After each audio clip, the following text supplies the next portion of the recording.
Jika anda bangun pagi dengan mulut yang kering dan hujung jari tangan dan kaki terasa kebas dan menyucuk-nyucuk, itu tandanya salur darah anda sedang menjerit meminta tolong. Apabila musim tengkujuh yang lebih sejuk bermula, semakin ramai warga emas yang datang mengetuk pintu bilik rawatan saya. Kisah yang akan saya kongsikan hari ini adalah kes benar seorang pesakit saya, Pak Cik Kasim, yang berusia 76 tahun. Pak Cik Kasim dikenali di kawasan kejiranannya sebagai seorang yang sangat sehat. Beliau sering berbangga dengan sistem penghadamannya yang kuat dan berkata bahawa nikmat utamanya setiap hari adalah menikmati sarapan nasi panas yang direndam dalam air bersama lauk masin, diikuti dengan 2 paket kopi pracampur yang manis sebagai pencuci mulut. Dari luaran, beliau kelihatan tidak mempunyai sebarang masalah.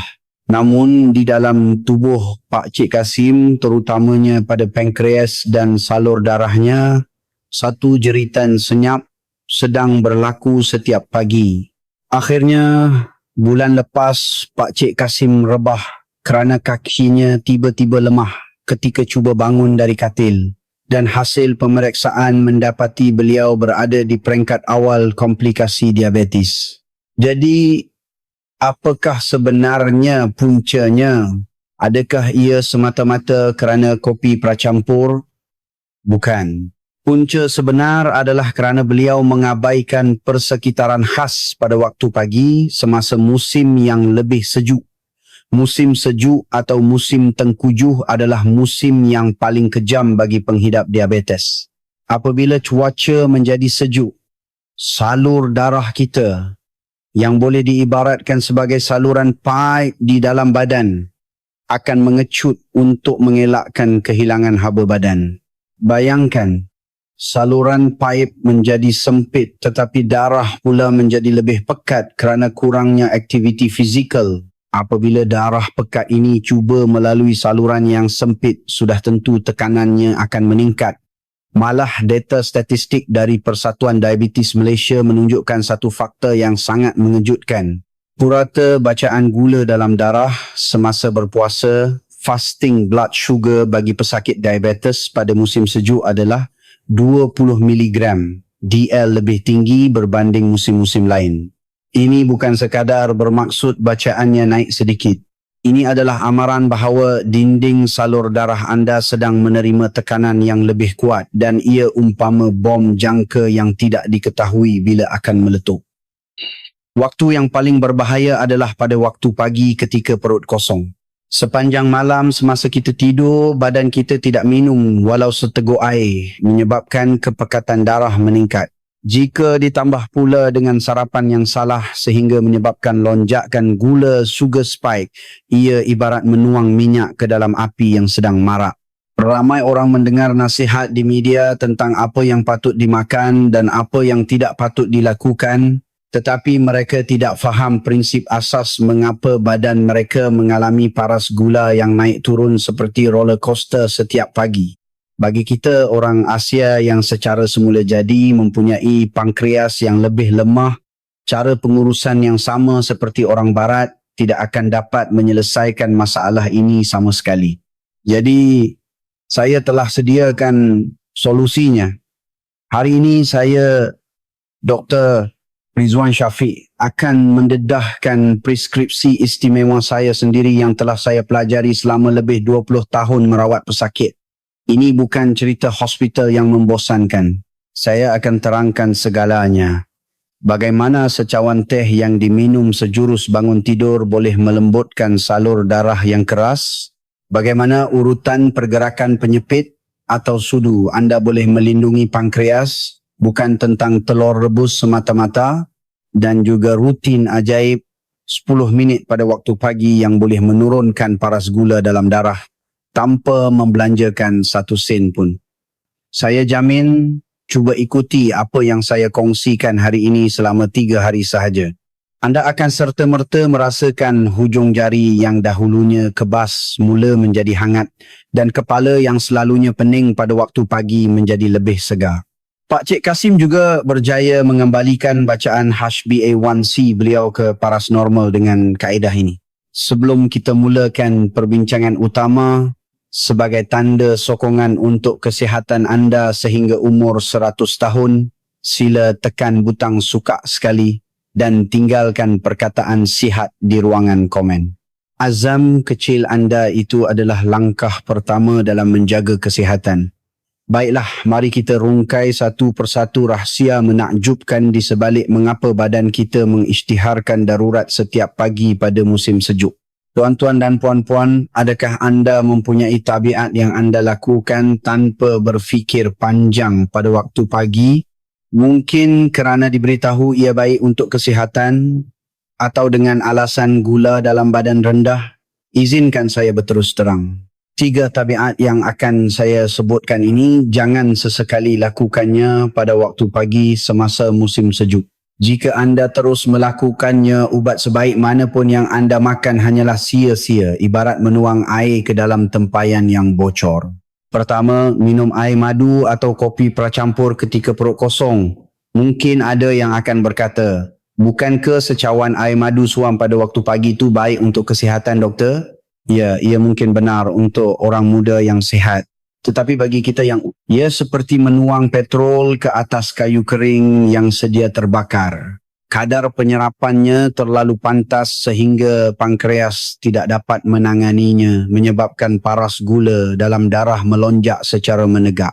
Terutamanya apabila usia melepasi 60 tahun, keupayaan rembesan insulin akan menurun dan secawan kopi pracampur yang diminum pada waktu ini tidak ubah seperti satu penyeksaan yang memaksa pankreas bekerja keras. Kedua, melangkau sarapan pagi dengan alasan tiada selera makan. Ini adalah satu tanggapan yang sangat berbahaya. Kalau tak makan, gula takkan naik. Sama sekali tidak benar. Apabila ini berlaku, badan kita akan mengisytiharkan darurat. Sejenis hormon yang dipanggil kortisol yang dirembeskan semasa stres akan dikeluarkan dan memberi arahan kepada hati. Sekarang darurat, cepat keluarkan gula dari simpanan. Akibatnya, satu fenomena aneh berlaku di mana walaupun anda tidak bersarapan, bacaan gula pada waktu tengah hari menjadi lebih tinggi. Ketiga, keluar bersenam dengan perut kosong dan terdedah kepada angin sejuk. Udara sejuk pada waktu pagi adalah punca utama salur darah mengecut. Jika anda keluar bersenam dalam keadaan perut kosong dan terdedah kepada angin sejuk, tekanan darah akan meningkat dan badan akan cuba menyimpan lebih banyak lemak untuk menjimatkan tenaga. Jadi, mengapa sebenarnya kita begitu sukar untuk mengawal gula dalam darah pada waktu pagi? Ia bukan semata-mata kerana apa yang kita makan. Ia adalah kerana pemanas automatik di dalam badan kita dihidupkan. Dalam istilah perubatan, ini dipanggil fenomena fajar daun. Antara jam 3 hingga 6 pagi semasa anda tidur, badan kita mula bersiap untuk bangun. Otak akan memberi arahan untuk menaikkan suhu badan yang telah menurun semasa tidur dan untuk membangunkan kita. Baiklah, hidupkan pemanas sekarang. Pada ketika ini, hormon-hormon seperti adrenalin dan hormon tumbesaran akan dirembeskan lalu melepaskan glukosa yang disimpan di dalam hati ke dalam aliran darah. Masalahnya bermula di sini. Bagi orang yang sehat, termostat yang dipanggil insulin berfungsi dengan baik untuk mengawal agar pemanas tidak menjadi terlalu panas. Tetapi bagi mereka yang menghidap diabetes atau berada di peringkat pradiabetes, termostat ini telah rosak. Pemanas terus berjalan sehingga bilik menjadi sangat panas. Tetapi tiada siapa yang dapat mengurangkan apinya. Itulah sebabnya walaupun tidak makan apa-apa sepanjang malam, paras gula dalam darah semasa berpuasa pada waktu pagi boleh meningkat dengan mendadak. Malah, kajian menunjukkan bahawa paras gula dalam darah pesakit diabetes boleh meningkat secara purata sebanyak 6 mg DL dengan sendirinya pada waktu malam. Selain itu, ada satu takdir yang pahit untuk kita terima sebagai orang Asia. Saiz periuk kita berbeza. Hasil kajian oleh sekumpulan penyelidik perubatan mendedahkan satu fakta yang sangat mengejutkan. Walaupun mempunyai ketinggian dan berat badan yang sama dengan orang barat, saiz pankreas orang Asia adalah 12.3% lebih kecil. Yang lebih serius, keupayaan untuk merembeskan insulin adalah 36.5% lebih rendah. Biar saya berikan analogi mudah. Jika pankreas orang barat ibarat kawah besar untuk memasak sup dalam kuantiti yang banyak, maka pankreas kita orang Asia pula ibarat periuk tanah liat kecil untuk memasak gulai. Di dalam kawah besar, walaupun anda meletakkan banyak kayu api, sup itu jarang sekali melimpah. Tetapi jika anda menuangkan jumlah nasi dan gula yang sama ke dalam periuk tanah liat yang kecil, apa yang akan berlaku? Ia akan cepat mendidih dan melimpah keluar. Inilah sebabnya mengapa orang Asia lebih mudah mendapat diabetes walaupun tidak gemuk, dan mengapa paras gula mudah melonjak pada waktu pagi jika kita tidak berhati-hati. Pak Cik Kasim yang saya sebutkan tadi juga tidak tahu tentang teori periuk tanah liat ini. Periuk semula jadinya kecil, tetapi beliau kurang bersenam kerana cuaca sejuk dan setiap pagi beliau menuang bahan api yang kuat iaitu kopi pracampur. Akibatnya, pankreasnya tidak lagi mampu bertahan dan mengisytiharkan mogok. Tambahan pula, pada musim sejuk, sistem saraf simpatetik menjadi lebih aktif untuk melawan kesejukan yang menyebabkan lebih banyak hormon penaik gula darah dirembeskan. Ini bermakna beliau menghadapi bebanan berganda. Sekarang anda sudah faham puncanya, bukan? Pankreas saya adalah periuk tanah liat yang kecil dan berharga, dan setiap pagi badan saya menghidupkan pemanas dengan kuat. Jadi, bagaimanakah caranya untuk menyejukkan periuk tanah liat yang panas ini dan menguruskannya agar tidak melimpah? Terdapat satu kaedah hebat untuk menyelesaikan masalah ini hanya dengan mengubah susunan di meja makan pagi anda tanpa ubat diabetes dan tanpa membelanjakan 1 sen pun. Jika ada di antara anda yang terasa bersalah sekarang, jangan risau. Kongsikan video ini kepada rakan-rakan anda. Katakan pada mereka, rupa-rupanya sebab pankreas kita ni macam periuk tanah liat.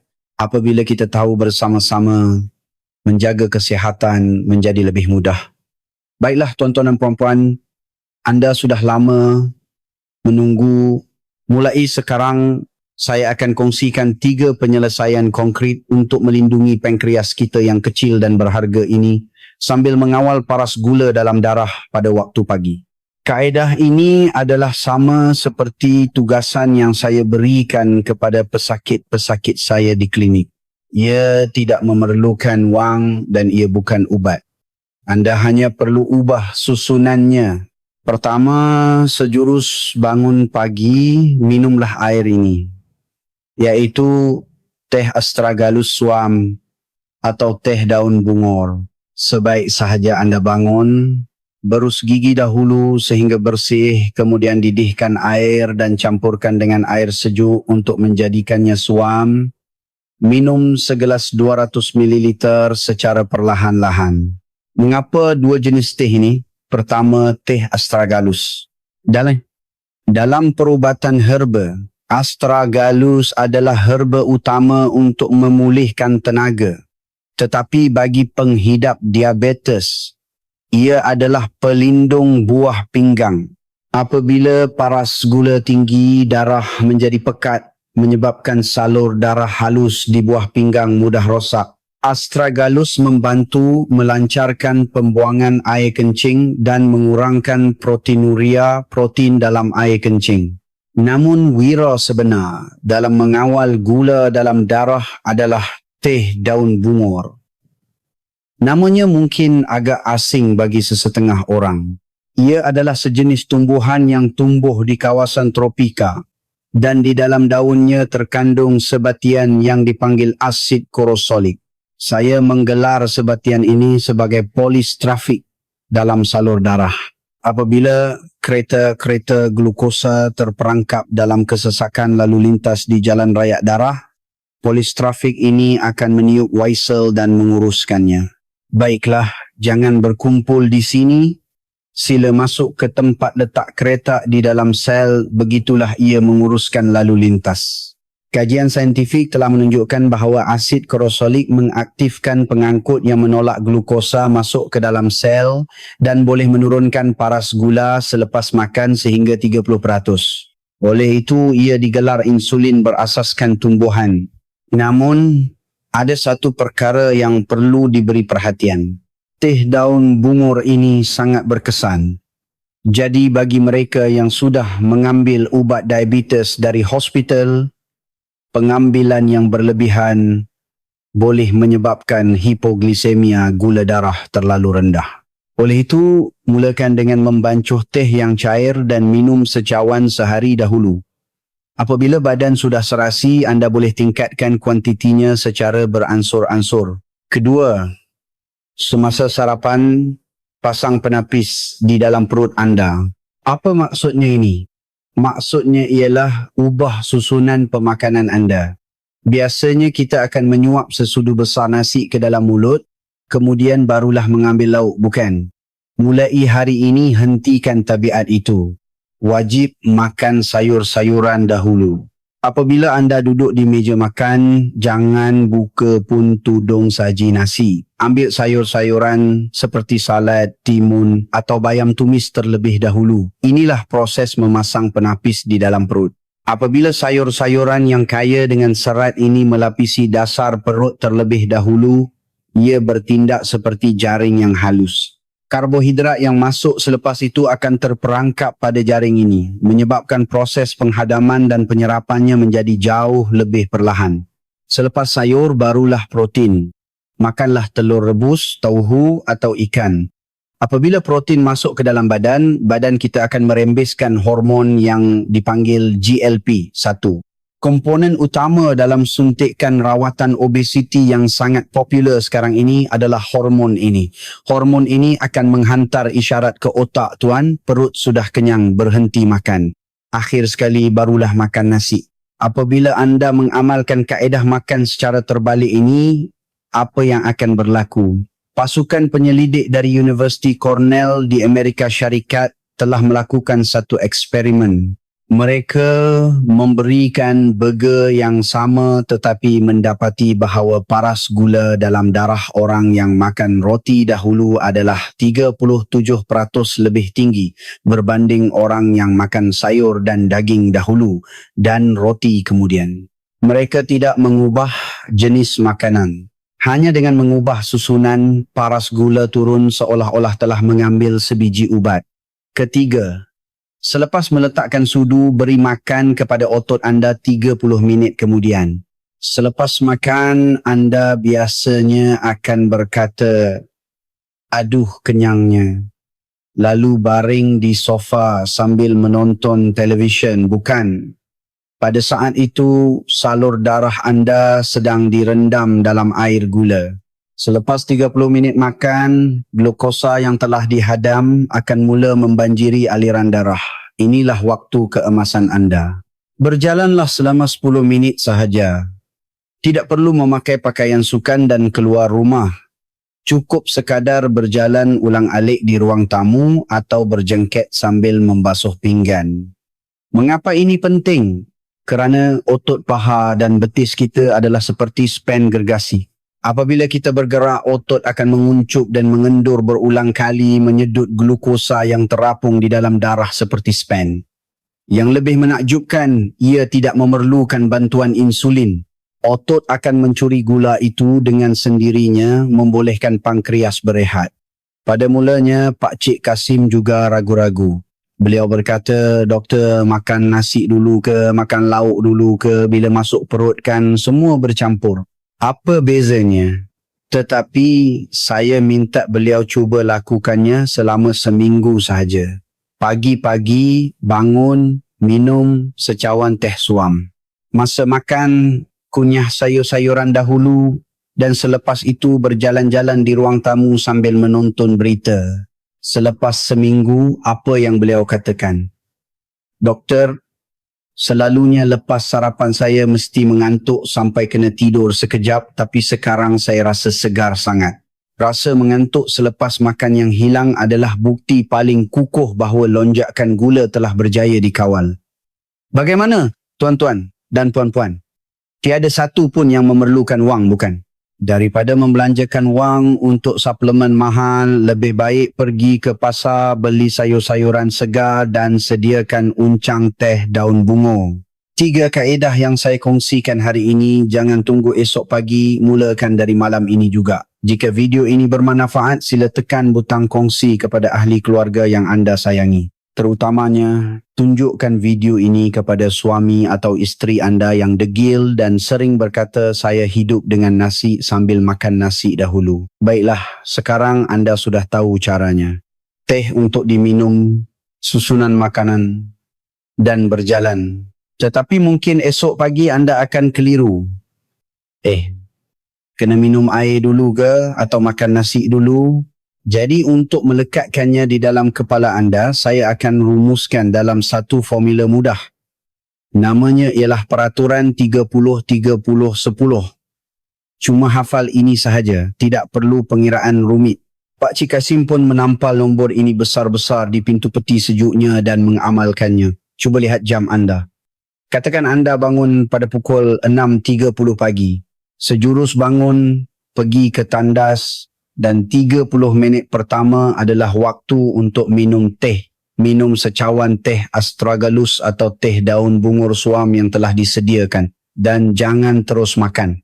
Beri masa 30 minit untuk ramuan teh itu meresap ke dalam badan dan membangunkan pankreas dengan isyarat, baiklah, gula akan masuk sekarang, bersedia.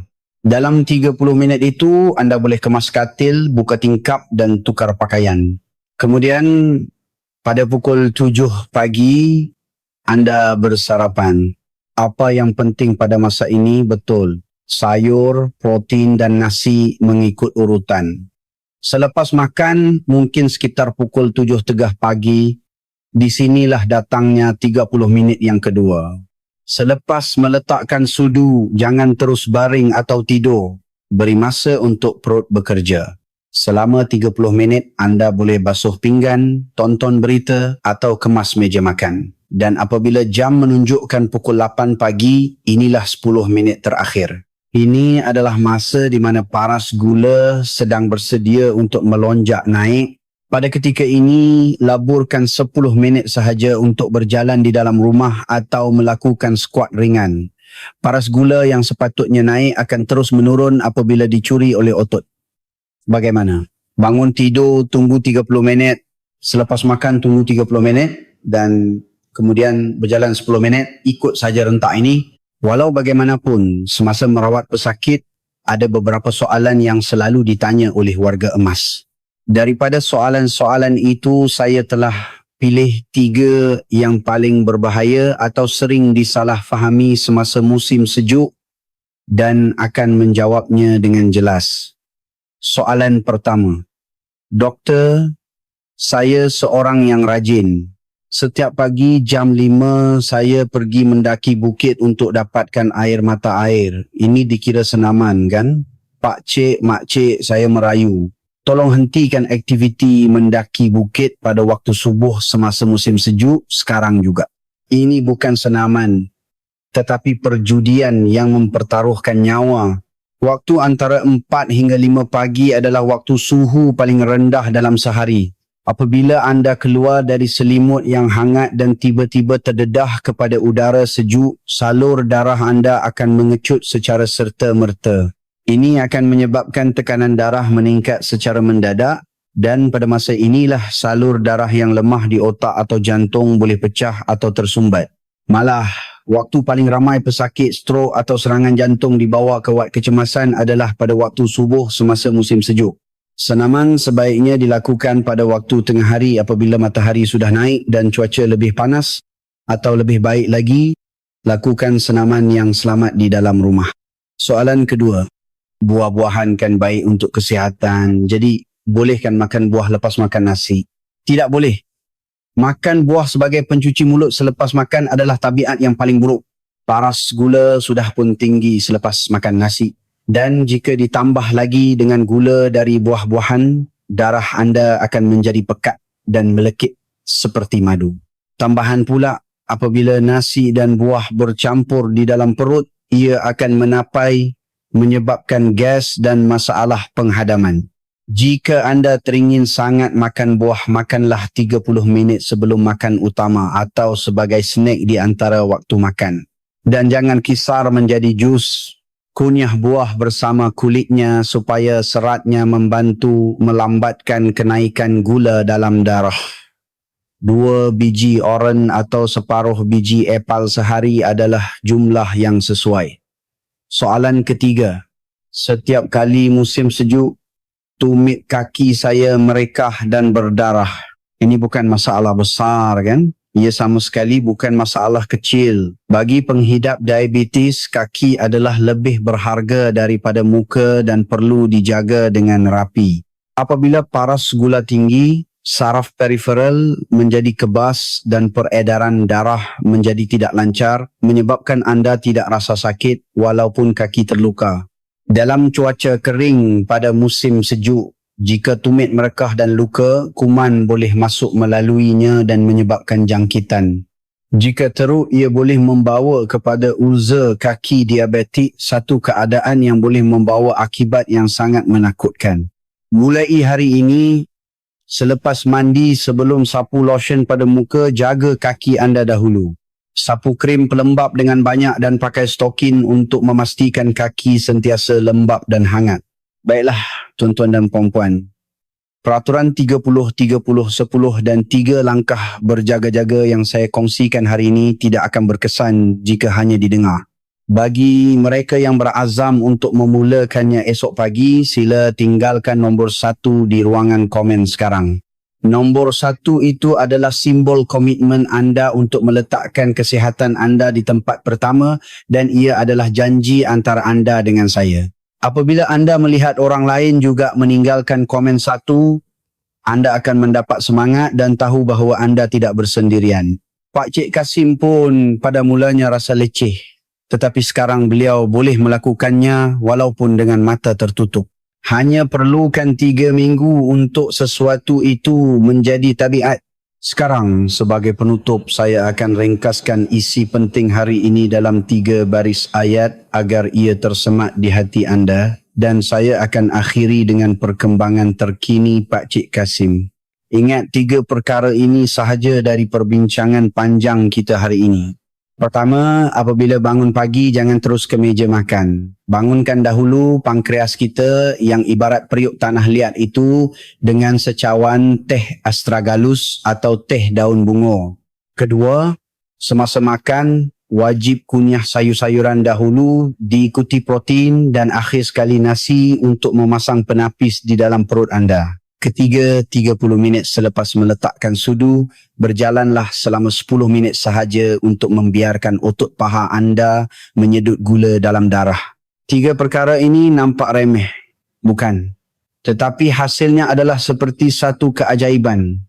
Diabetes bukanlah penyakit yang boleh sembuh hanya dengan makan ubat. Jika anda mengubah sedikit gaya hidup anda, badan anda pasti akan membalasnya dengan kebaikan. Pak Cik Kasim kini berusia 76 tahun.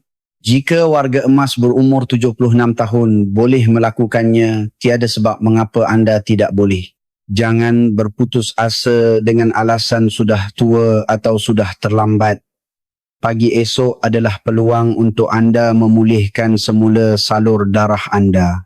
Apabila anda bangun esok pagi, adakah anda akan mencari kopi pracampur? Atau adakah anda akan minum secawan teh yang menyihatkan badan anda? Pilihan di tangan anda. Tetapi, tolong ingat, tabiat kecil yang anda amalkan hari ini akan menjadi kekuatan yang membolehkan anda berjalan gagah dengan kedua-dua kaki anda 10 tahun dari sekarang. Kesihatan adalah hadiah terbaik yang boleh anda berikan kepada anak-anak anda. Jika video hari ini membantu anda memulakan pagi yang cergas, sila tekan butang langgan dan aktifkan loceng pemberitahuan. Saya akan kembali lagi pada masa akan datang dengan maklumat kesihatan yang padat dan berguna untuk anda. Semoga hari anda sihat dan bahagia. Terima kasih.